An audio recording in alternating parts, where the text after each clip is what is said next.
Brian Jones. Welcome to College Football This Week, brought to you by Nissan. You didn't expect a sudden storm, but you can expect to weather it with the 2016 Nissan Rogue's available intuitive all-wheel drive. And right now, expect big savings on Nissan's capable CUV lineup. Take on the everyday.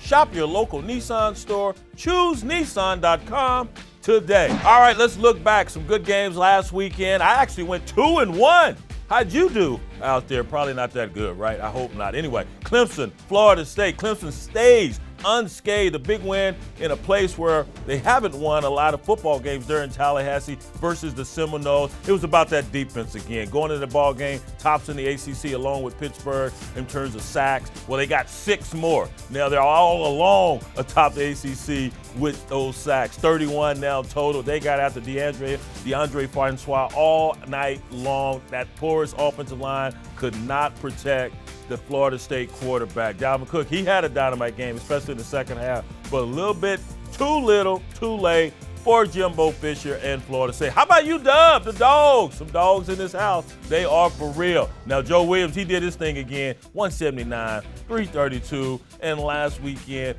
172 versus that Huskies defense, but they found a way to win. Jake Browning didn't have gaudy numbers, but Dante Pettis, remember his brother? Austin Pettis played in the NFL. Well, Dante had a huge kick return late in that ball game to seal the deal for the Huskies. They remain undefeated. And last but not least, hook 'em horns. How about my Longhorns knocking off a top 10 Baylor football team? It went down there in Austin. The defense, they gave up chunks of yardage on the ground, but they found a way to hold Baylor to field goals on their last 3 or 4 drives in that ball game. The offense generated some late in the game, got that team in position for a game-winning field goal. Way to quiet all those folks nipping at head coach Charlie Strong's heels. Hook 'em horns, baby. All right, let's look ahead. Enough of looking backwards. A big one in the SEC West with not only conference implications, but national ramifications as well. LSU and Bama. LSU look like a totally different football team under Coach O. You know, Ed Orgeron gives those offensive linemen cookies. Well, he needs to give some to his defense because they've been outstanding. Last 2 opponents have not scored anything in the second half, but it's about that running game. Last 3 ball games, they're rushing for 300 yards per game. They're getting all those other high-profile players at the wide receiver position involved in this offense, not just about Fournette and Geis at running back. So that bodes well for them. But you're going up against an Alabama team that can run the rock as well. It starts with their freshman quarterback, Jalen Hurts. He's been stupendous, folks. And that running back tandem, Jacobs, Harris, they're outstanding as well. Throw Scarborough in there too, and we know they got some wide receivers in Stewart and also Ridley. But that Bama defense only allowing 70 yards on the ground per game, so it's going to be tough duty for LSU. But you know what?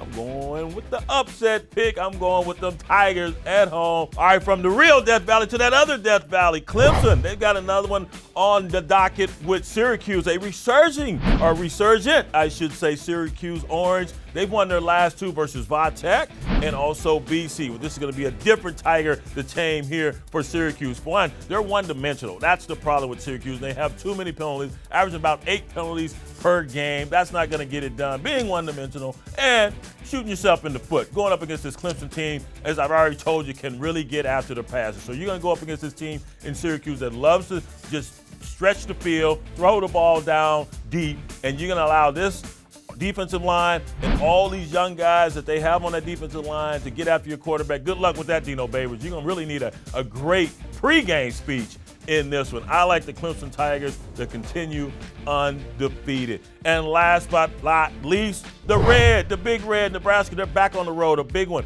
in the Horseshoe versus Ohio State. Now, they showed well versus Wisconsin. I give them credit. You take the Badgers to overtime. You come up just a bit short, but this Nebraska team is banged up. Both of their running backs are banged up. Their offensive line, they lose another guy there and Tanner Farmer. So we'll see who shows up to play on that offensive line going up against an Ohio State team that hasn't looked great here lately. Of course, they lost to Penn State. Then they won a close one there last weekend versus Northwestern, but their passing game down the field has been somewhat dormant.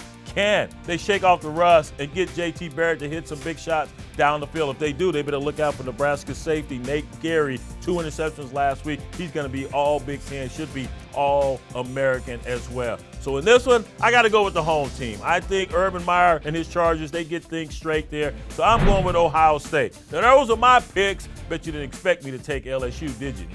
Bet you also didn't expect a sudden storm, but you can expect to weather it with the 2016 Nissan Rogues, available intuitive all-wheel drive. And right now, expect big savings on Nissan's capable CUV lineup.